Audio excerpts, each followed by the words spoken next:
اللہ الرحمن الرحیم۔ ہندوستان آج صرف ایک سیاسی بحران سے نہیں گزر رہا، وہ ایک گہرے روحانی بحران کے دہانے پر کھڑا ہے۔ اور عجیب بات یہ ہے کہ ہمیں ابھی تک اس بحران کا اصل نام بھی معلوم نہیں۔ ہم سمجھتے ہیں کہ قومیں معیشت سے ترقی کرتی ہیں، انفراسٹرکچر سے آگے بڑھتی ہیں، سرمایے سے آگے بڑھتی ہیں اور اکثریت کی طاقت سے بڑھتی ہیں، لیکن تاریخ ایک اور بات کہتی ہے۔ بعض قومیں غربت سے نہیں مرتیں، وہ اپنی روح کھو دینے سے مر جاتی ہیں۔ قرآن بھی قوموں کے زوال کو صرف سیاسی زبان میں بیان نہیں کرتا۔ وَتِلْكَ الْقُرَىٰ أَهْلَكْنَاهُمْ لَمَّا ظَلَمُوا، اور یہ بستیاں ہم نے انہیں ہلاک کر دیا جب انہوں نے ظلم کیا۔ اور شاید آج ہندوستان کے سامنے سب سے بڑا سوال یہی ہے، کیا کوئی تہذیب اپنے اسپریچول کانشنس کو مسلسل زخمی کرنے کے بعد بھی محفوظ رہ سکتی ہے؟ دیکھیے، میں یہ بات کسی تعصب میں نہیں کہہ رہا ہوں، نہ کسی مذہبی سپیریورٹی کے احساس میں، اور نہیں میں مسلمانوں کے لیے کوئی سیاسی رعایت مانگ رہا ہوں۔ میں صرف ایک آبزرویشن کی طرف اشارہ کر رہا ہوں، ایک خوفناک آبزرویشن۔ اس ملک میں تقریباً ایک صدی سے مسلمانوں کو آہستہ آہستہ حاشیے کی طرف دھکیلا گیا۔ ان کی زبان کمزور کی گئی، ان کے تعلیمی مراکز سکڑتے چلے گئے، ان کے ادارے کمزور ہوئے، ان کے بارے میں خوف پیدا کیا گیا، پھر انہیں ایک پولیٹیکل انسٹرومنٹ بنا دیا گیا، کبھی خوف کے ذریعے، کبھی تحفظ کے وعدوں کے ذریعے، اور کبھی نفرت کے ذریعے۔ اور آج ہم ایک ایسے مرحلے میں داخل ہو چکے ہیں جہاں مسلمانوں کے خلاف ہاسٹیلیٹی صرف ایک سیاسی اسٹریٹجی نہیں رہی، وہ آہستہ آہستہ ایک کلچرل ایموشن بنتی جا رہی ہے۔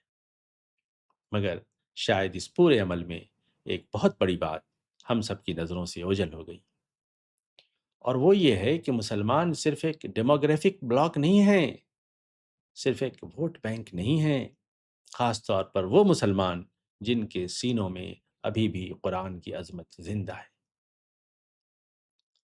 آپ ان کی کمزوریاں دیکھیے، ضرور دیکھیے، ان کا زوال بھی دیکھیے، وہ بھی حقیقت ہے۔ ان کی جہالت، ان کے باہمی جھگڑے، ان کی پسماندگی، ان سب پر گفتگو کیجیے، کھل کر کیجیے۔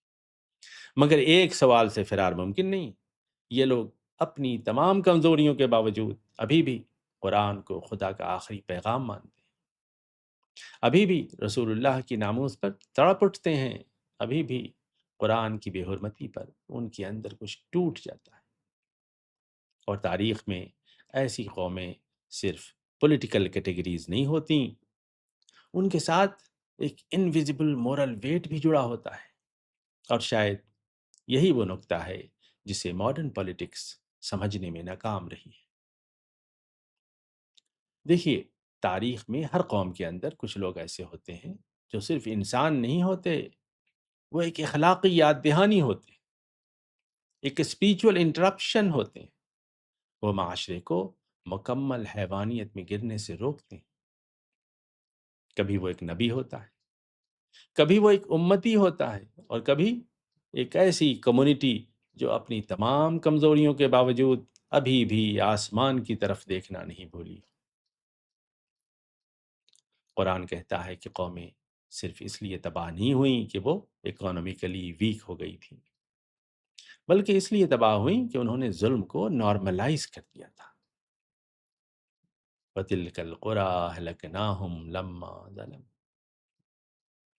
اور قرآن ایک اور خوفناک بات کہتا ہے، ظلم صرف ظالم کو نہیں کھاتا، وہ پورے معاشرے کو کھا جاتا ہے۔ وَاتَّقُوا فِتْنَةً لَا تُصِيبَنَّ الَّذِينَ ظَلَمُوا مِنْكُمْ خَاصَّةً، یعنی ایسے فتنے سے ڈرو جو صرف ظالموں پر نہیں اترے گا۔ اور شاید یہی وہ مقام ہے جہاں ماڈرن پالیٹکس اور ڈیوائن سوسیولوجی ایک دوسرے سے الگ ہو جاتی ہے۔ ماڈرن پالیٹکس کہتی ہے اکثریت طاقت ہے، میڈیا طاقت ہے، نیریٹو طاقت ہے، الیکشن طاقت ہے، الیکشن میں جیت جانا طاقت ہے۔ مگر وحی ایک اور بات کہتی ہے، اگر تم نے اپنے معاشرے کو اور معاشرے کے مورل کانشنس کو ذلیل کرنا شروع کر دیا، اگر تم نے کمزوروں کو خوف میں مبتلا کر دیا، اگر تم نے اہل عبادت کو سسپیشن میں بدل دیا، اگر تم نے خدا کے ذکر کو نفرت کے پولیٹیکل سمبلزم میں بدل دیا، تو پھر تمہاری ترقی صرف سرفیس پراسپیرٹی بن کر رہ جائے گی، اندر سے قوم گلنا شروع ہو جائے گی۔ دیکھیے، حضرت مسیح نے ایک عجیب جملہ کہا تھا، you are the salt of the earth. Salt یعنی وہ چیز جو سڑنے سے بچاتی ہے۔ سوچئے کتنا عجیب استعارہ ہے۔ کچھ لوگ، کچھ کمیونٹیز، کچھ عبادت گزار طبقے صرف ڈیموگرافک یونٹس نہیں ہوتے، وہ سویلائزیشن کو مورل ڈکے سے بچانے والی آخری خاموش دیوار ہوتے ہیں۔ اور شاید ہم نے جدید دنیا میں ان اسپریچول ریالٹیز کا مذاق اڑانا شروع کر دیا ہے۔ ہم نے سمجھ لیا کہ جی ڈی پی کافی ہے، ٹیکنالوجی کافی ہے، اکثریت کا نشہ کافی ہے، مگر تہذیبیں صرف ٹیکنالوجی سے سروائیو نہیں کرتی، انہیں رحمت بھی چاہیے ہوتی ہے، برکت بھی چاہیے ہوتی ہے، اور وہ اخلاقی خوف بھی چاہیے ہوتا ہے جو انسان کو حد سے آگے جانے سے روکے۔ اور وہ خاموش لوگ بھی چاہیے ہوتے ہیں جو ابھی بھی خدا سے ڈرتے ہیں۔ اور شاید یہی وہ مقام ہے جہاں ہندوستان کو اپنے آپ سے ایک بہت بڑا سوال پوچھنا ہوگا، کیا ہم اپنی ہی تہذیبی روح کی جڑیں کاٹ رہے ہیں؟ دیکھیے، ہماری ماڈرن سوچ کی ایک بہت بڑی غلطی یہ ہے کہ ہم ہر چیز کو صرف پولیٹکس سے ایکسپلین کرنے لگتے ہیں۔ ہم سمجھتے ہیں کہ کمیونٹیز کی ویلیو صرف ان کی اکانومک پروڈکٹیوٹی سے طے ہوتی ہے یا ان کے پولیٹیکل یوزفلنس سے، لیکن انسانی سوسائٹیز صرف اکانومک سے نہیں بنتی۔ ہر تہذیب کے اندر کچھ انویزیبل مورل اسٹرکچرز بھی ہوتے ہیں، ٹرسٹ، امانہ، دعا، روحانیت، اخلاقی وقار۔ اور ہندوستان میں ایک زمانے تک مسلمان صرف ایک رولنگ کلاس نہیں تھے، وہ ایک مورل امیجنیشن بھی تھے۔ یہ بات صرف کتابوں میں نہیں لکھی، یہ ہندوستان کی سوشل میموری کا حصہ ہے۔ گاؤں میں دو خاندانوں کا جھگڑا ہوتا تھا تو لوگ کہتے تھے چلو میاں جی کے پاس چلتے ہیں۔ سوچیے، یہ جملہ کیا کہتا ہے؟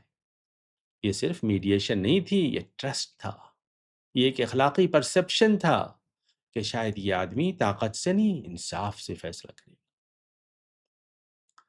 اور تاریخ میں یہ کوئی معمولی بات نہیں ہوتی، کیونکہ مورل اتھارٹی ہمیشہ پولیٹیکل اتھارٹی سے پیدا نہیں ہوتی۔ یہ اتھارٹی کبھی عبادت سے پیدا ہوتی ہے، کبھی سادگی سے، کبھی خدا کے خوف سے، اور کبھی صرف اس احساس سے کہ یہ لوگ ابھی بھی کسی بڑی حقیقت سے جڑے ہوئے ہیں۔ شاید اسی لیے بعض علاقوں میں ایک عجیب اسپریچول ٹرسٹ تھا، لوگ دعا کرواتے تھے، مشورہ لیتے تھے، اور بعض ہندو عورتیں اپنے بچوں کو لے کر مسجدوں کے باہر کھڑی نظر آتی تھی۔ اب ماڈرن مائنڈ ان چیزوں کا مذاق اڑا سکتا ہے، مگر سوسیولوجیکلی یہ چیزیں بہت اہم ہوتی ہیں، کیونکہ یہ بتاتی ہیں کہ کمیونٹی اپنی پولیٹیکل پاور کھونے کے بعد بھی اپنا اسپریچول ویٹ برقرار رکھے ہوئے تھی۔ اور شاید یہی وہ چیز ہے جسے ہم نے آہستہ آہستہ ڈسٹرائے کر۔ پھر مسلمان ایک اسپریچول پریزنس کم اور ایک پولیٹیکل کیٹیگری زیادہ بنتے گئے۔ پھر ووٹ بینک پالیٹکس شروع ہوئی، پھر آئیڈینٹی ووٹس شروع ہوئی، پھر ٹی وی اسٹوڈیوز نے مسلمان کو ایک پرماننٹ سسپیکٹ میں بدلنا شروع کر دیا، اور آہستہ آہستہ وہ کمیونٹی جو کبھی روحانی وقار کے اعلیٰ درجے پر فائز تھی، صرف ایک مسئلہ بن کر رہ گئی۔ مگر یہاں ایک اور تلخ حقیقت بھی ہے، اس زوال میں صرف دوسروں کا قصور نہیں تھا، مسلمان بھی آہستہ آہستہ اپنی اخلاقی ذمہ داریوں سے دور ہوتے گئے۔ اسلام مساوات لے کر آیا تھا، مگر مسلمان خود کاسٹ پریجوڈسز ایبسارب کرتے گئے۔ اسلام عدل لے کر آیا تھا، مگر مسلمان فرقہ واریت میں بٹتے گئے۔ اسلام اخلاقی قیادت چاہتا تھا، مگر مسلمان ریچول ورشپ میں پناہ لینے لگے۔ اور شاید یہی وہ مقام تھا جب ان کی مورل اتھارٹی کمزور ہونا شروع ہوئی۔ لیکن کہانی یہاں ختم نہیں ہوتی، کیونکہ اپنے تمام اخلاقی کولیپس کے باوجود ایک چیز ابھی بھی باقی رہی، اور وہ ہے قرآن مجید۔ یہ لوگ ابھی بھی قرآن کو خدا کی آخری امانت مانتے ہیں، ابھی بھی ان کی بے حرمتی پر تڑپ اٹھتے ہیں، ابھی بھی رسول اللہ کی محبت پر روتے ہیں، اور یہی وہ آخری اسپریچول تھریڈ ہے جو انہیں ابھی تک تاریخ سے مکمل طور پر کٹنے نہیں دیتا۔ دیکھیے، قرآن قوموں کے بارے میں ایک بہت عجیب بات کہتا ہے۔ قرآن یہ نہیں کہتا کہ ہر طاقتور قوم کامیاب ہو جاتی ہے، اور نہ یہ کہتا ہے کہ ہر اکانومیکلی رائزنگ سوسائٹی واقعی ترقی کر رہی ہوتی ہے، بلکہ قرآن بار بار ایک انویزیبل ریالٹی کی طرف اشارہ کرتا ہے، اور وہ ریالٹی ہے برکت۔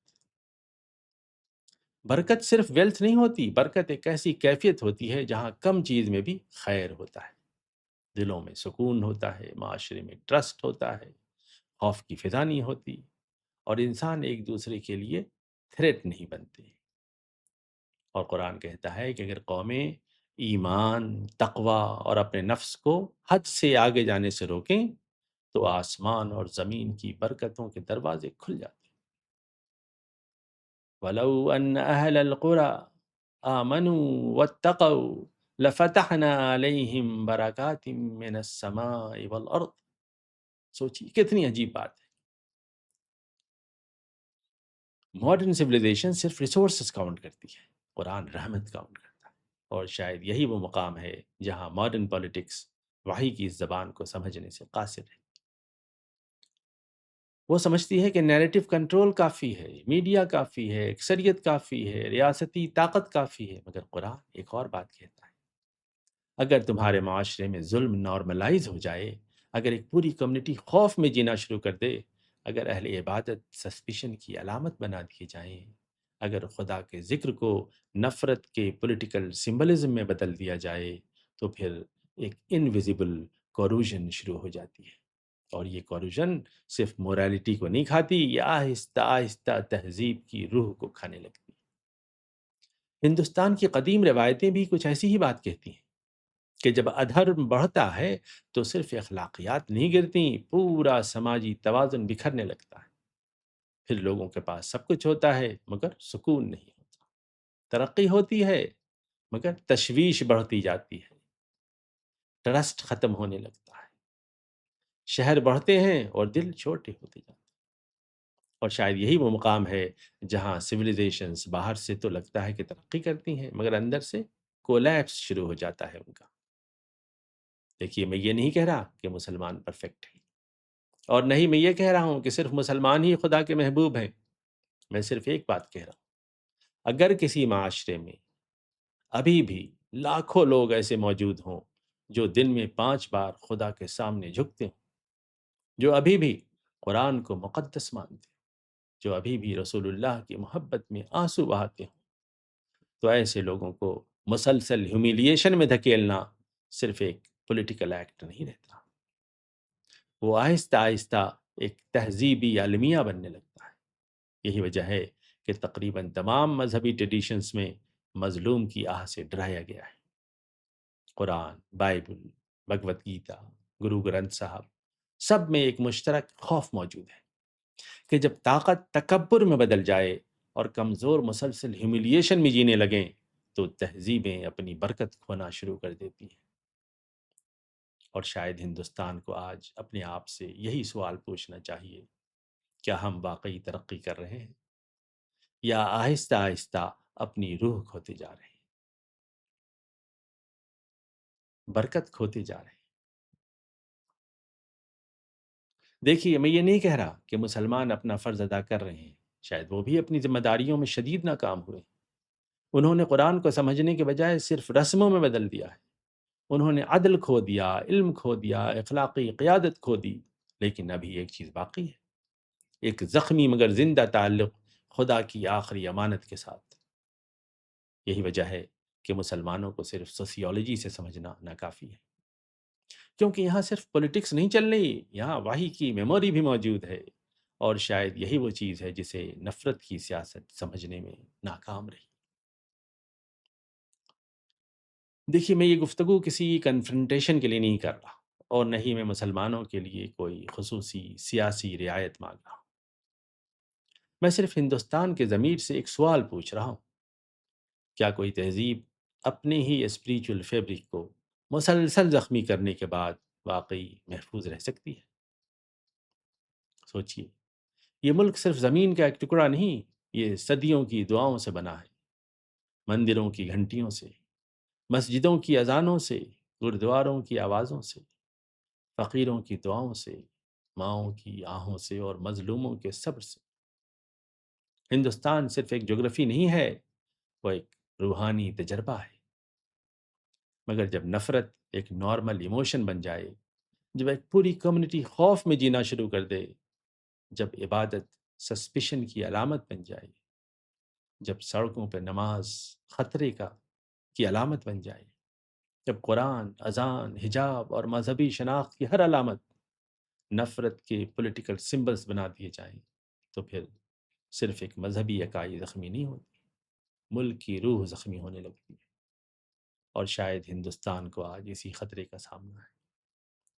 آپ مسلمانوں سے اختلاف کیجئے، ضرور کیجئے، ان پر تنقید کیجئے، وہ بھی کیجئے، ان کی غلطیوں کو سامنے لائیے، یہ بھی ضروری ہے۔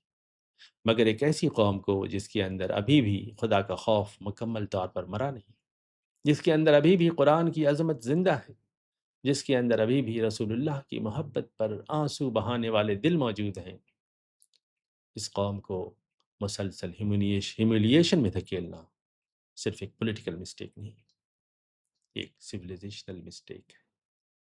اور تاریخ بار بار یہی بتاتی ہے کہ قومیں ہمیشہ اپنے دشمنوں سے نہیں مرتیں، بعض دفعہ وہ اپنی بے رحمی سے تباہ ہو جاتی ہیں۔ شاید ابھی بھی وقت ہے کہ ہندوستان اپنے اندر رحمت کے لیے جگہ پیدا کرے، احترام کے لیے جگہ پیدا کرے، محبت کے لیے جگہ پیدا کرے، اور اس خیال کے لیے بھی کہ اس سرزمین پر رہنے والے مسلمان صرف ایک پولیٹیکل کیٹیگری نہیں، بلکہ وہ اس ملک کے اخلاقی اور روحانی توازن کا بھی حصہ ہیں۔ یہ لوگ کمزور ہو سکتے ہیں، پسماندہ ہو سکتے ہیں، اپنی ذمہ داریوں میں ناکام ہو سکتے ہیں، مگر وہ ابھی بھی قرآن کو سینے سے لگائے ہوئے ہیں، اور تاریخ میں ایسی قومیں مکمل طور پر تنہا نہیں چھوڑی جاتی۔ شاید ابھی بھی وقت پوری طرح ختم نہیں